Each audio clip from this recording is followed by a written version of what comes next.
No filme de terror, as estrelas são sempre os vilões.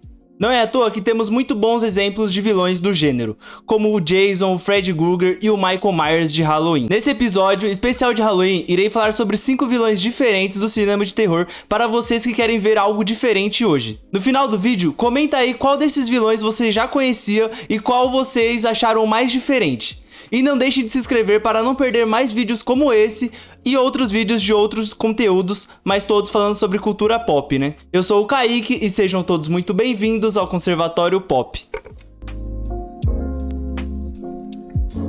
Criado inicialmente pelo grande escritor H.G. Wells e com o tema de ficção científica, O Homem Invisível fez sua estreia em 1897. Sendo publicado semanalmente na revista Person. A cada semana um novo capítulo era lançado, e no mesmo ano reuniram todos os capítulos e formaram um romance, que é o livro O Homem Invisível. O romance acompanha o cientista Griffin, que dedicou-se à pesquisa em sistemas ópticos e inventa uma maneira de mudar o índice de refração de um corpo para que ele não absorva e nem reflita a luz. E assim torna-se invisível. Ele realiza com sucesso esse procedimento em si mesmo, mas falha em uma tentativa de reverter isso. Isso é uma coisa que nós vemos bastante, cientistas malucos testando a própria invenção neles mesmos e desencadeando diversas séries de coisas horríveis, né? Em 1933 foi lançado o primeiro filme da adaptação, que teve como diretor o James Whale e como roteirista o H.S. Sheriff. Para o papel principal, nós temos o ator britânico Claude Rains, que interpreta um cientista maluco que perde a sua sanidade após encontrar a fórmula da invisibilidade. Esse termo, forma da invisibilidade, só me lembra uma coisa, que é isso daqui. Olha, na hora em que eu estiver invisível, eu vou beliscar o seu Madruga e ele nem vai saber quem foi. Se tratando de uma época bem remota do cinema, na época em que a tecnologia era bem arcaica, tiveram que fazer um malabarismo para mostrar o personagem principal. Então, de Homem Invisível, ele passa para o Homem Bandagem, que é essa imagem aí que eu tô colocando na tela aí, né? Eles tiveram que colocar a bandagem nele para mostrar que ele tava invisível, né? Porque não teria como mostrar ali o Homem Invisível, afinal de contas, ele é invisível, né? É impossível ver seus olhos, pois ele usa óculos com lentes extremamente escuras. Ele aluga um quarto em uma pousada e fica trancado nele o tempo inteiro. O estranho se chama Jack Griffin, interpretado pelo ator britânico Claude Rains, que criou a fórmula que o permite ser invisível. Entretanto, ele precisa criar um antídoto para reverter o processo. Caso contrário, ficará desta forma para sempre. O Homem Invisível não teve apenas essa adaptação, tiveram várias outras, como O Retorno do Homem Invisível, de 1940. A Mulher do Homem Invisível, de 1942. E isso é uma coisa que se torna bem, né, famosa, assim. O Chuck faz isso, né, de a noiva do Chuck e tudo mais. Ainda em 1942, tivemos o Agente Invisível. E finalmente, em 1944, o que enterrou de vez essa saga por muitos anos, A Vingança do Homem Invisível. Todo filme de terror tem que ter A Vingança de tal coisa, né? A gente vai ver nessa lista mais pra frente que vai ter a vingança novamente aí. Então fica aí até o final e depois comenta aí o que vocês acham desses filmes que tem A Vingança no nome, né? Depois de tudo isso, desse mar de chorume, chegamos em 2020. Onde a série tem uma repaginação, trazendo um excelente filme dirigido por Leigh Whannell e estrelado por Elizabeth Moss e Storm Reid. Com o intuito da Universal Pictures tentar reviver seu Dark Universe, iniciado com Drácula, a história nunca contada, e A Múmia de 2017. Né? Sem sucesso, porque eu acho que enterrou de vez essa saga, esse filme da Múmia aí, muito ruim, mas enfim. O filme acompanha Cecília, uma mulher que recebe a notícia de que seu abusivo ex-namorado se matou.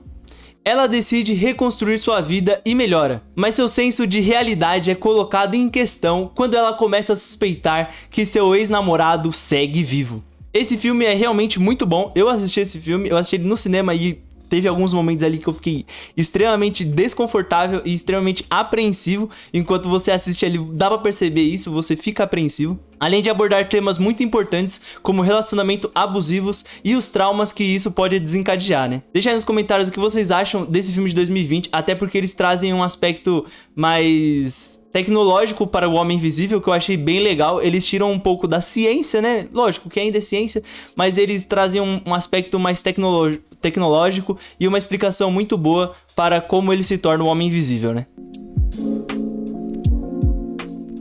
Com a direção do excelente Steven Spielberg e roteiro de Carl Gottlieb e John Milius, Tubarão é o vilão da categoria animal do vídeo. Por mais que o filme seja um marco na história e todos o reconheçam, dificilmente você o vê em uma lista de grandes vilões do terror. Na trama do filme de 1975, ocorre um ataque a banhistas e este é o sinal de que na praia da pequena cidade de Emmett virou refeitório de um gigantesco tubarão branco, que começa a se alimentar dos turistas, embora o prefeito queira esconder os fatos da mídia. O xerife local, interpretado pelo Ray Scheider, pede ajuda a um ictologista, que é interpretado pelo Richard Dreyfuss. Ictologista é o ramo da zoologia devotado ao estudo dos peixes. Pede ajuda também a um pescador veterano, interpretado pelo Robert Shaw, para caçarem o animal, mas a missão vai ser mais complicada do que eles imaginam. Esse filme é uma revolução nos filmes de terror, afinal o genial Spielberg, percebendo que o animatrônico do tubarão não estava lá essas coisas, decide esconder o monstro o máximo possível, e só o utiliza raramente, fazendo brilhar na direção magnífica. Após isso, muitos foram os filmes que optaram por essa receita do sucesso, como Cloverfield, que só mostra o seu vilão no final. A técnica funciona principalmente para filmes com baixo orçamento e que tem um monstro meio borocochó, então a atenção está muito mais em não saber a forma ou onde está o bicho. Tubarão teve mais 3 continuações, Tubarão 2 de 1978, Tubarão 3 no ano de 1983 e, como todo filme de terror, como eu já disse, Tubarão A Vingança de 1987. Sempre tem que ter a vingança, né? Um dos motivos de eu trazer esse vilão aqui é que eu tenho talassofobia, ou seja, eu tenho pavor do mar, mais precisamente do fundo do mar. Eu realmente não consigo, só de pensar no fundo do mar e as criaturas que habitam o fundo do mar já me deixa muito em choque. Então esse monstro é um dos que mais me dão medo aqui, o tubarão, porque, pô, quando você tá na água ali, você não é mais o topo da cadeia alimentar. Quando você tá na água, você tá lá embaixo, pô, você tá junto com o Nemo, tá ligado? Então, é um dos meus vilões ali que me dão mais medo, porque realmente não dá, na água não tem como lutar contra o tubarão, né? Em Arborville, nos Estados Unidos, um velho passeia entre os arbustos da periferia quando encontra uma bolha gelatinosa que veio do espaço. Logo, a bolha gruda em seu corpo, devorando-o em seguida. Uma amostra dela é levada a um médico, que não consegue identificar sua formação. A bolha cada vez mais necessita de nutrientes, o que faz com que ataque um teatro, um depósito de carnes e enfrente a população da cidade em campo aberto, devorando centenas de pessoas. Esse é o enredo do filme A Bolha Assassina, filme de 1988 com direção de Chuck Russell e roteiro dele mesmo em conjunto com Frank Darabont. E está aqui na categoria Monstros do Espaço. Pensei em colocar o Alien e até mesmo o monstro de Nope, porém eu queria algo mais trash e que poucas pessoas conhecessem. Inclusive, deixa aí nos comentários se vocês já assistiram esse filme. A bolha é uma espécie de meleca que gruda em suas presas e não larga mais, enquanto as substâncias ácidas que compõem seu corpo cuidam de digeri-las com assustadora rapidez. Quanto mais a bolha come, mais ela cresce, e parece que seu apetite continua aumentando. Inclusive, esse é um dos pontos altos do filme, afinal, mesmo se tratando de um filme de 1988, os efeitos dele são muito bons para a época. Eu estou passando algumas imagens aí para vocês verem a bolha em ação, né? Mas uma coisa que eu acho que vocês não sabiam é que esse filme ele é uma refilmagem. Isso mesmo, esse filme de 1988 é um reboot de um filme de mesmo nome de 1958. Eu estou passando aí algumas imagens desse filme de 58 e eu queria ver com vocês se vocês concordam comigo de que essa bolha aí do filme de 58 parece mais uma gelatina gigante do que uma bolha vinda do espaço, né? Mas assim, 58, os efeitos especiais ali, pô, não existe efeito especial, é tudo efeito prático ali, então dá pra dar um desconto, né? Até pro ano de 58, na minha visão, está muito bom. E quando eu achei que esse elemento sideral não poderia melhorar, vocês não imaginam a surpresa que eu tive ao descobrir que esse filme foi parcialmente, sempre bom deixar claro, parcialmente, baseado em um caso real. Isso mesmo, o clássico A Bolha Assassina foi parcialmente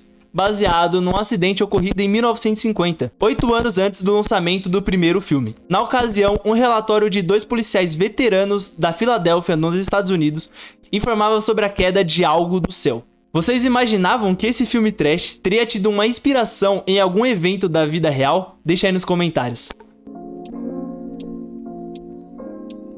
Sem Annabelle ou Chuck, viemos aqui falar do boneco Brans, do boneco do mal. no filme de 2016 dirigido por William Brent Bell e com roteiro de Stacey Manner. Greta, interpretada pela Laura Cohan, que é a que fez The Walking Dead também, é uma jovem americana que aceita um trabalho como babá em uma pequena vila inglesa. Porém, o garoto de 8 anos de quem ela tem que cuidar é na verdade um boneco, de que o casal cuida como se fosse um menino de verdade. Eles fazem isso como uma forma de lidarem com a morte do filho que ocorreu 20 anos antes. Após violar uma série de regras que o casal passa para ela, uma série de eventos inexplicáveis transformam a vida dela em um pesadelo. Essa lista de regras aí me lembra bastante os Gremlins, né? Lembra que eles têm algumas regras ali de boa convivência, vamos dizer assim, para que os Gremlins não virem do mal.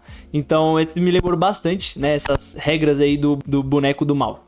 O pior é que a Greta ela começa a desobedecer todas as regras da lista. Afinal é apenas um boneco, certo? Só que não, porque o boneco é o boneco do mal. E ele começa a fazer o diabo na vida dessa mulher. Então Greta, juntamente com Malcolm, interpretado pelo Hubert Evans, começam a investigar a história do casal e seu filho morto. E é aí que a loucura começa a escalonar cada vez mais. O filme ganha uma continuação no ano de 2020, ainda com direção de William Brent Bell e roteiro de Stacey Manner, e com o título de Brands, O Boneco do Mal 2. No filme, Lisa, interpretada pela Kate Holmes, e sua jovem família se mudam para a mansão Hellshire, em uma pequena vila na Inglaterra, sem saber que a propriedade possui um passado de histórias aterrorizantes. Quando seu filho encontra um amigo no realista boneco Brands, estranhos acontecimentos passam a secar a vida dessas pessoas. Esse boneco é de dar um cagaço realmente. Tem uma cena ali no segundo filme que ele só dá uma mexidinha nos olhinhos assim, ó, pum, pum. Ele só dá uma mexidinha nos olhos ali que dá um choque. Só pra não dar muitos spoilers aqui, pois o intuito aqui é apresentar esses monstros, esses vilões, para que vocês assistam esses filmes mais diferentes e tudo mais. Mas eu queria falar sobre quando eles chegam no local, né? Quando eles chegam na casa. O filho da Lisa, ele começa a ouvir uma voz sussurrando e ele vai até a floresta e desenterra o boneco. Beleza, né? 10-0 aí, criança é assim mesmo, não entende muito das coisas e tudo mais. Porém, a Lisa pega o boneco, limpa o boneco e deixa o filho dela brincar com o boneco, pô. Não tem como, isso não tem cabimento, mano. Cadê o conselho tutelar pra vir pegar essa mulher aí, pô? Não tem como você deixa seu filho brincar com o boneco enterrado, mano? Não é possível isso. Na categoria Automóveis Malucos e Assassinos, temos o clássico do terror e um dos primeiros filmes de terror que eu vi, ainda bem jovem, Christie, o Carro Assassino de 1983, com direção do grande John Carpenter, o mesmo de Halloween, e com roteiro de Bill Phillips. O longa adapta o livro homônimo de Stephen King, lançado no mesmo ano. A trama acompanha Arnie Cunningham, interpretado pelo Keith Gordon, que adora Christie, um carro modelo 1958 Plymouth Fury, que não está em seu melhor estado. Decidido a restaurá-lo a qualquer custo, Ernie dedica seu tempo para ela, o que faz com que se afaste dos amigos e da própria realidade. Isso faz com que Leif, interpretada pela Alexandra Poe, sua namorada e seu amigo Dennis, interpretado pelo John Stockwell, procurem o antigo dono de Christie e descobrem que o mesmo aconteceu com ele, antes de vender o carro. É quando eles chegam à conclusão de que o único meio de resgatar Ernie é destruindo o carro para sempre. No livro de Stephen King, o carro é dito como tendo 4 portas, porém no filme o carro ficou apenas com 2. O motivo é que jamais foi produzido um modelo do Plymouth Fury de 1958 com 4 portas. Além disso, foram usados 25 carros para interpretarem a Christie, e 13 deles foram completamente destruídos durante as filmagens. O Stephen King era tão grande na época que a produção para o filme foi começada antes mesmo do seu livro ter sido publicado. Vimos isso recentemente com o livro A Canção dos Pássaros e Serpentes, pois quando a Suzanne Collins anunciou que teria o livro prequel de Jogos Vorazes, a Lionsgate já disse também que teria uma adaptação do mesmo livro. Algumas coisas foram adaptadas para o filme, como por exemplo a cena inicial do filme, no qual mostra o nascimento de Christie em Detroit. No livro original de Stephen King não tinha essa cena. Ano passado, em 2021, saiu algumas notícias de que sairia um reboot do filme. O remake seria produzido pela Sony Pictures em parceria com a Blumhouse e teria como diretor o Brian Fuller de Hannibal. Eu tentei pesquisar alguma notícia mais recente sobre isso, mas eu não consegui achar nada. Então só nos resta mesmo reassistir o clássico do cinema. E vocês queriam ver um reboot de Christie? Deixa aí nos comentários. Então é isso, queria agradecer a todos que chegaram até aqui. Não se esqueçam de se inscrever e ativar o sininho para não perder os futuros vídeos desse tipo e diversos outros assuntos da cultura pop. Se tiverem alguma crítica ou dica de conteúdo, deixe aí nos comentários que eu vou ficar muito feliz de ler. Compartilha com os amigos que gostariam de conhecer mais sobre monstros do cinema e não deixe de ver os últimos vídeos do canal. Inclusive tem uma lista com 5 serial killers famosos. Eu vou deixar aí no card aí pra vocês verem em seguida. Não deixem também de ir no nosso Instagram, no qual nós temos conteúdos exclusivos todo domingo, e no Spotify, no qual o Matheus e eu falamos sobre cultura pop com mais tempo, curiosidades e opiniões duvidosas. Muito obrigado e até a próxima.